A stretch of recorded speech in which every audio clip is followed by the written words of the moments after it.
Viewers, আপনারা যে আখগুলো দেখছেন এগুলো কিন্তু বাংলাদেশি আখ নয়, বা কালো জাতের যে আখটা পাওয়া যায় বাজারে সেটিও নয়। এটি হচ্ছে জার্মানি আখ।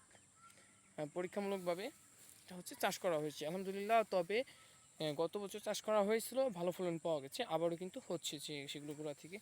এগুলো হচ্ছে মোটা মোটা হয়, এবং যে বাংলাদেশে যে সাধারণত যে আখগুলো পাওয়া যায় সে আখের তুলনায় দ্বিগুণ হয়, মোটাও হয় এবং রসও হয় প্রচুর, ফলনও হয় বেশি। এই আখগুলো হচ্ছে জার্মানি আখ। ইনজেকশন যে অনেকগুলো কিন্তু এক একটা গাছের গোড়া থেকে আর কি পোয়া নিয়ে হচ্ছে আর কি।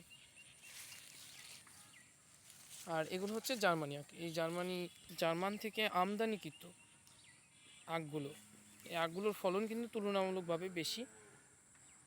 আপনার চাইলেও এগুলো চাষ করতে পারেন। এগুলো চাষ মোটামুটি আলহামদুলিল্লাহ লাভজনক।